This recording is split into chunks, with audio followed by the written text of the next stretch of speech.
стране ввели временное ограничение движения грузовиков по дорогам общего пользования. Эти меры действуют до 1 сентября.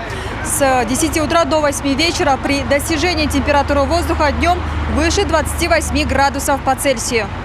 В данный момент тепло режим уже.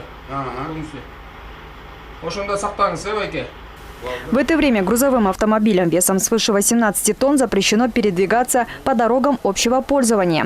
Это позволит обеспечить сохранность дорожного полотна и увеличить сроки эксплуатации. В ограничение входят автотранспортные средства, перевозящие скоропортящиеся продукты, опасные грузы.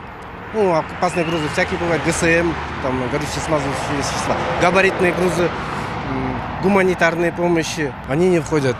Гуманитарные помощи, габаритные грузы, если в случае у них есть спецразрешение. Сейчас через пункт транспортного контроля «Маловодное» в день проезжает в среднем от 50 до 100 грузовых авто. В связи с тем, что температура воздуха пока не достигла отметки выше 25 градусов тепла, транспортные средства могут свободно передвигаться. Сами же водители к этому правилу относятся с пониманием. Вы поддерживаете это правило? Да, конечно, чтобы асфальты нормально стояли, чтобы мы не должны ехать. У нас компания «Нильгранит», текстильная компания. В Бишкеке дорогой продается наш материал. Летом, да, соблюдаем это. Отмечается, что если водитель в дневное время в жаркую погоду выйдет в дорогу, то будет вынужден платить штраф в размере 3000 сомов, а его автомашина будет временно приостановлена на транспортно-контрольном пункте. Поэтому сотрудники ведомства убедительно просят водителей воздержаться от поездки. Уважаемые водители,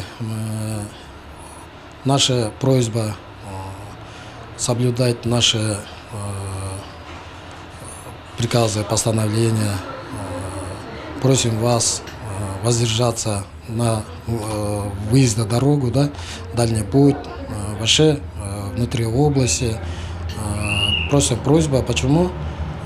Для сохранения наших дорог. Кроме того, Департаменту наземного и водного транспорта поручено проводить разъяснительные беседы с лицами, осуществляющими грузовые перевозки по Кыргызстану. Помимо этого, им поручено также установить соответствующие дорожные знаки. Айгерим Бараканова, Телека Асхатбеков, ЛТР, Чуйская область.